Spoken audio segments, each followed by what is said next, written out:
네, 안녕하세요. 2021년 정책기자단 동구멍TV입니다. 오늘 소개해드릴 내용은요, 2050 탄소 중립입니다. 탄소 중립이라는 말이 이제 많이 들어서 낯설지는 않을 텐데요. 탄소 중립이 뭐야?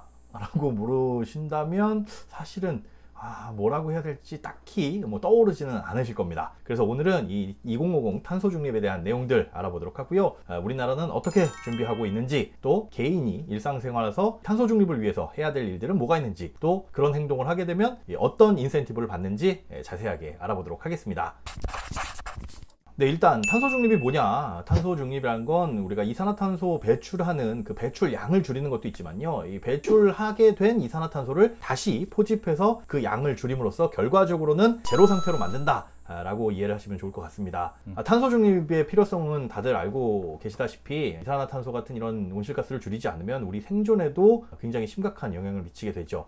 또 지속 가능한 발전을 위해서도 탄소 중립은 전 세계적으로 관심을 갖고 있는 분야입니다. 2050년은 아직 먼 미래같이 느껴지는데 네. 당장에는 어떤 목표를 가지고 있어요? 진짜 먼 미래죠. 아직 2021년, 2022년 지금 바라보고 있으니까요. 그런데 이 30년 동안 우리나라는 2050 탄소중립 정책의 어떤 컨트롤 타워인 2050 탄소중립위원회라는 곳이 있습니다. 여기에서 이 30년간의 비전이라든가 목표, 그리고 계획을 수립해서 추진을 하고 있어요. 지난 10월 18일에 있었습니다. 2050 탄소중립위원회 제2차 전체회의라는 게 열렸었는데요. 여기에서는 2030년까지, 앞으로 아직 10년 정도 조금 안 남은 기간이죠. 이때까지 온실가스 감축 목표를 기존에 26.3%였는데 이걸 더 감축해서 40%까지 감축하겠다라는 목표를 내놨습니다. 탄소 중립이 꼭 필요하다는 건 알겠는데 네. 온실가스를 어떻게 줄여나가는 거예요? 2050 탄소 중립 시나리오는 크게 두 가지 아닙니다. A안은 화력 발전을 전면적으로 중단함으로써 이 주요 배출원에서 배출을 자제하자, 이렇게 감축을 하는 방법이고요. B안은 배출도 자제는 하되 북한 천연가스 같은 발전은 계속 잔전하는 대신에 여기서 발생하는 이산화탄소를 다시 포집, 걷어들이는 기술들을 통해서 온실가스를 제거하는 그런 기술들을 더 발전시켜서 온실가스를 전체적으로는 감축시킨다. A안과 B안 중에 어떤 두 가지 중에 하나를 선택하는 건 아니고요. 이게 미래 모습을 제시하기 위해서 지금 그 시나리오를 그려본 겁니다. 2030년까지는 배출 부문별로 이산화탄소를 어떻게 감축해야 될지, 또 얼마나 감축해야 될지 목표와 방안도 제시를 하고 있습니다. 화면 보면서 자세하게 설명을 해드릴게요.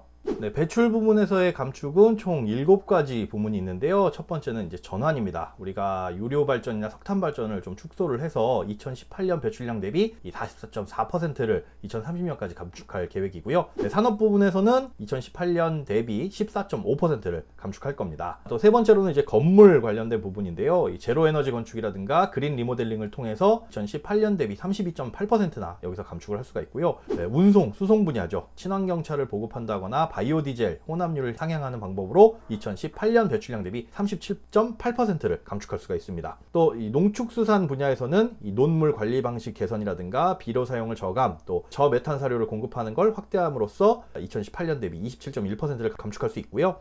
폐기물 분야에서는 2018년 대비 46.8%나 감축을 할 수 있습니다. 네, 마지막으로 핫한 게 수소죠. 수소를 에너지원으로 이용함으로써 배출가스도 지금보다 획기적으로 줄여나갈 것으로 지금 계획하고 있습니다. 탄소 중립을 위해서는 막대한 비용이 필요하지 않나요? 그렇죠. 한편으로는 전기요금이 오르지는 않나 걱정이 돼요.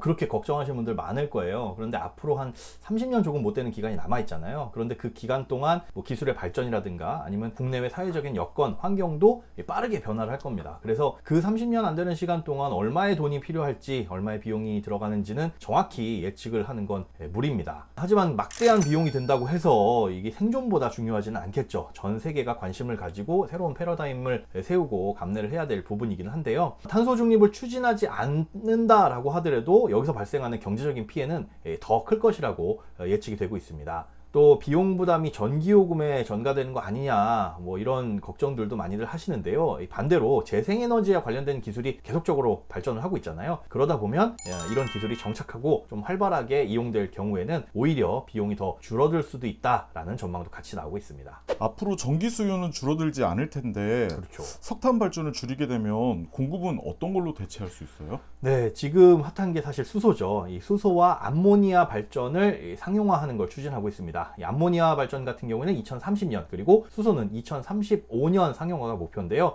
이를 위해서 11월 16일에 수소 암모니아 발전 실증 추진단이 발족됐습니다. 수소하고 암모니아는 전부 다 무탄소 연료입니다. 태우더라도 탄소가 발생하지 않는다는 거죠. 이거를 기존 석탄 발전기와 LNG 발전기에 연소를 시켜서 전력을 생산하는 새로운 발전 기술을 만들겠다는 겁니다. 그러니까 새로운 설비를 만든다기보다 기존 설비에 수소와 암모니아를 연료로 사용한다는 거죠.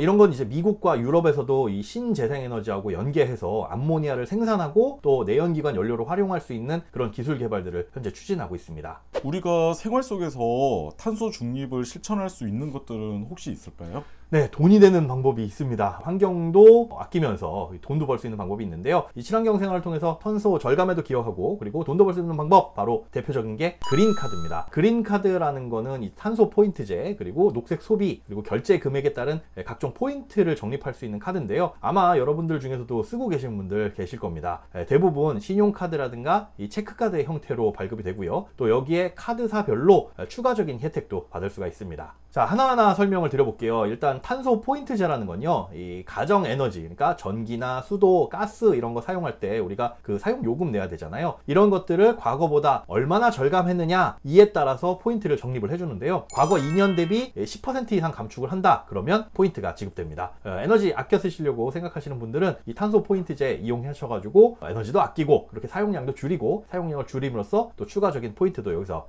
받을 수가 있습니다. 자, 그리고 이 녹색 소비제라는 것도 있습니다. 친환경, 또 탄소 발자국, 저탄소 이런 것과 관련된 마크가 새겨져 있는 제품을 우리가 그린카드로 구매를 하게 되면요, 이 제품 가격의 일정 비율, 뭐 적게는 1%에서 많게는 24%를 포인트로 적립받을 수 있습니다. 그러니까 마트 같은 데 가셔가지고 물건 고르시다가 이런 친환경 마크 같은 게 박혀있는 제품이 있다 그러면 이걸 고르시고 그린카드로 구매를 하시면 그만큼 또 포인트도 쌓을 수 있다는 거죠. 네, 그뿐만이 아니라 공공시설의 할인도 받을 수 있습니다. 전국의 주요 랜드마크라든가 아니면 공공 아트센터 그리고 자연휴양림, 과학관, 그 밖에 지자체에서 운영하는 다양한 시설들이 있는데요. 여기에서 그 그린카드만 제시하는 걸로도 100% 무료로 이용을 할 수 있는 곳들도 있으니까 그린카드 홈페이지에 들어가셔가지고 살펴보시면 좋은 도움 될 것 같습니다.